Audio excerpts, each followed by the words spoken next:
Well, good morning and welcome to the city of Surat Thani.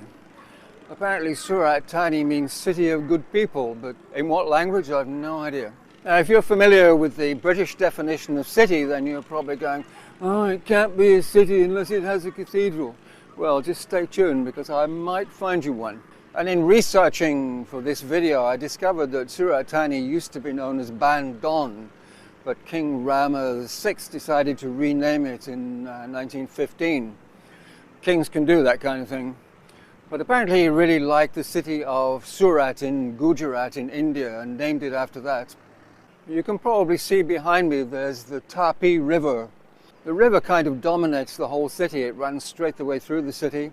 There's a lot of ferry traffic. You can go from here to the islands like Koh Samui, Koh Tao, Koh Phangan. And actually the walkway I'm on now runs pretty much all the way through the city as well. It's quite a nice walkway. There's all kinds of facilities, there's statues. There's also some gardens way down there and some very attractive trees. I think they're called rosy trumpet trees, but they're better known by the Japanese name of sakura. Anyways, on with the show. We have lots of places to see. Actually, the next place I had planned to go is the City Pillar Shrine, which is just back there. And as I drove past, there were about 500 people lining up to get in the place. So must be something special happening today. I'll check back there later and see if we can get in. And right at the end, we'll go upstairs. And I know I don't mean drone flying. I mean, we'll go up a hill and we'll look at a view and we'll see something special from up there. So stay tuned for that. And now we're at a place called Wat Sai, which is a strange kind of temple. It has all kinds of bizarre old wooden buildings, along with some fairly new ones. We'll just have a quick look around here. This is a very old wooden building, the back here. I'll just walk around there so you can see. Actually, I think its main claim to fame is that it has a very large parking lot, which is used on a Saturday when they hold a Saturday night market, which is just in the roads around here. And it gets really, really busy. So I was here one Saturday afternoon, and so I can show you some pictures. There's just about anything you can think of you can buy there.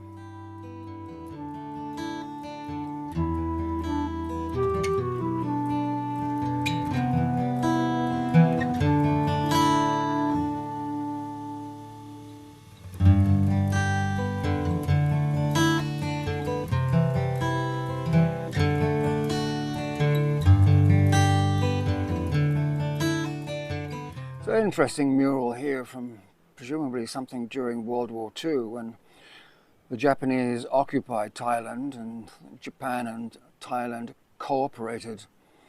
And I think this is probably about as much as we want to see of Wat Sai. Wat Sai. Let's go off and find something else. Okay, so I promised you a cathedral, didn't I? This is San Rafael Cathedral in Surat Thani. And I have to figure out how to get in. I have to get up higher, up above that sign there. So have a look at a few shots from upstairs while I figure out how to get there.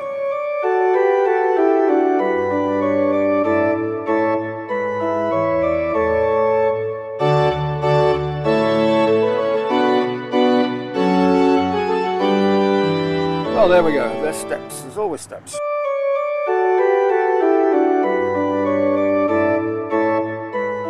I don't imagine it's open. Certainly wasn't the last time I was here, but we should be able to see through the glass. I think so. We can see inside. But I'll check the door first.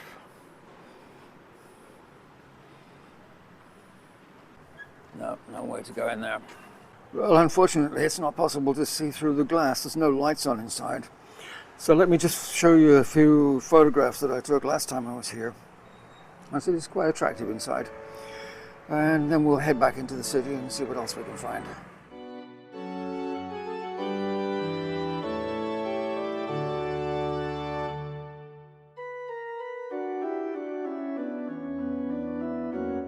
Now we're just a hop, skip and a jump along from Wat Sai, actually just walking distance to the city's Hokkien shrine. And Hokkien Chinese are quite a large portion of the population in Surat Thani and also in Songkhla to the south. And of course I'm talking about Thai citizens, but descended from Hokkien Chinese. So it's a small place, but it's worth taking a look at. We'll just have a wander down here.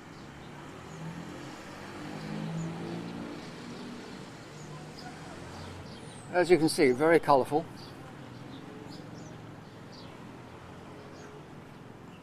And I think we can take a look inside, so long as I take off my shoes.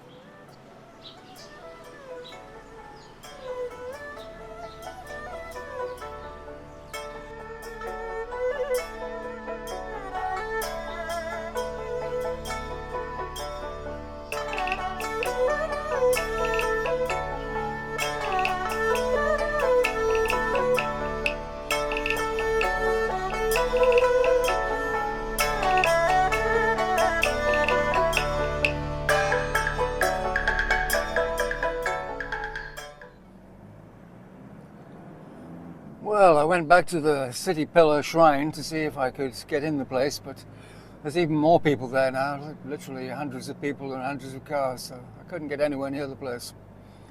So we're going up to the last place for today that I promised you, an upstairs view.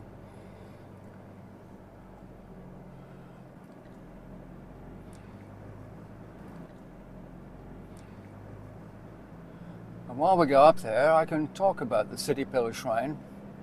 And I can show you lots of aerial shots and ground shots, so we'll do that as I drive up the hill.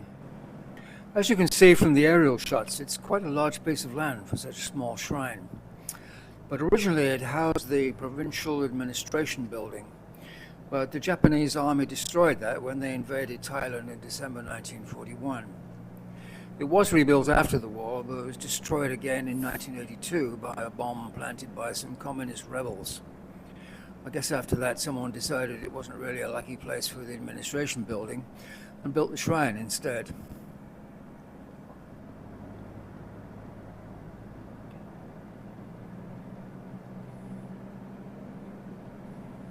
It seems a bit strange to have a big hill in such a flat city, but we're about 5 kilometers, I guess, south of the city centre. And there are just a few hills dotted around, and I guess someone decided that was a good place to stick a shrine, which I think we're about to see as we go around this corner. No, we're not. No, we're not.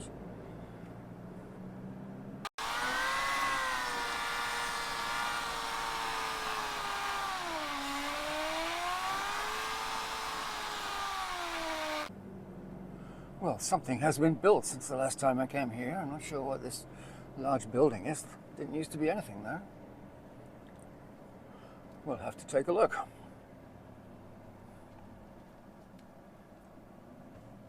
Oh, I think it's just a viewpoint. So, see if we can find a bit of shade to stick Bert in. Okay, that's what we came to see. The pillar thing up there, we'll go up there as well in a minute. So the place we're at is called Pratat Si Surat. That's the name of that thing that you can see sticking up in the distance, but there seems to be a lot of construction taking place here at the moment, including this new building that we saw on the way up. So let's go and take a look, see what this is all about. As you will quickly see, we're quite high up here, and we have quite a good view of Surat Thani, but not a view into the distance. It's rather hazy today, so you can't see the mountains. Usually in the distance there you can see the mountains in Champon province. And on a very clear day you can see right across into Burma, southern Burma. So let's go take a look up the hill, see what they're doing up there.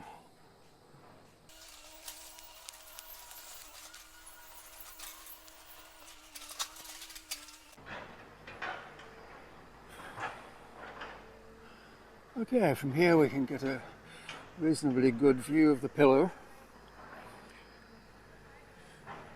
Seems to be wrapped up in cloth for some reason.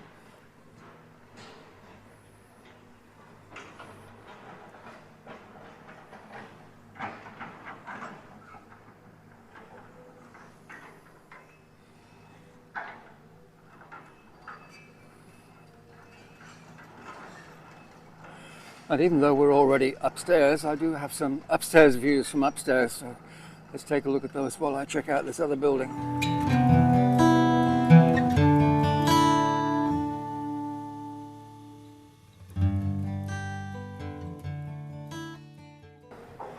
Well, as far as I can see, it's just a small shrine which basically has the same view at the back as the other building. So I think we won't bother to go in there, especially as it's very noisy here. So we'll head back to Bert.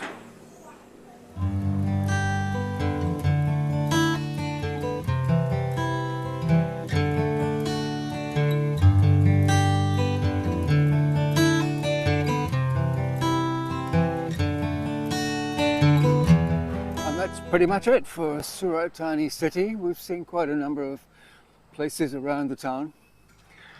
And as I mentioned right at the beginning, the Tapi River tends to dominate the whole city.